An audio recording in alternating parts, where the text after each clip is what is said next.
জাতীয় দলের অন্যতম ভরসার প্রতীক hard hitter batter Shamim Hossain Patwari. Middle অর্ডারে তুরুপের তাস শামীম নিজের দিনে দেখাতে পারেন ৩৬০ ডিগ্রি ব্যাটিং। সেই বাংলার এভি ডিভিলিয়ার্স খ্যাত শামীমকে নিয়ে দেখা দিয়েছিল শঙ্কা। জ্বরের কারণে টাইগার শিবিরে ছিলেন না শুরুর দিকে। নেদারল্যান্ডসের বিপক্ষে খেলতে পারবেন তো? সব শঙ্কা উড়িয়ে দিয়ে অনুশীলনে ফুরফুরে মেজাজে এই বামহাতি ব্যাটার। শুধু ব্যাটিং নয়, টি-20 ক্রিকেটে মিস্টার অলরাউন্ডার বলতে যাকে বোঝানো হয়, বোলিং এমনকি ফিল্ডিং, পুরো একটা প্যাকেজ শামীম হোসেন পাটোয়ারি। অন্য সব ক্রিকেটারদের মতো দারুণ ছন্দ নিয়ে ব্যাটিং করেছেন তিনি।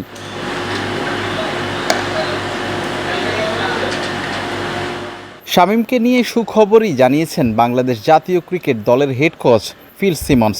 বাকি সব ক্রিকেটারদের মতো সুপার ফিট এই ক্রিকেটার। আরেকদিকে ওপেনার পারভেজ হোসেন ইমনকে নিয়েও সব শঙ্কা দূর করে দিয়েছেন সিমন্স।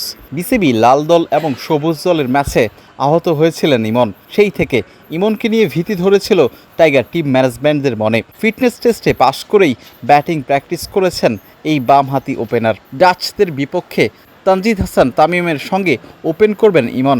আরেকদিকে শামীমকে নিয়ে রিস্ক নিতে চান না coach. Patwari is last 5 or 6 days he's been very good. He's done a lot. He's done everything we did today. So he's back up to fitness. Iman, he hurt his shoulder, yes, but he's been fine. He did everything today. He's past fit. So they're both fit to play, but I think that Patwari is going to need a few more days. নেদারল্যান্ডসের বিপক্ষে ৩ match টি-20 সিরিজের প্রথম টি-20 শুরু হচ্ছে কাল থেকেই।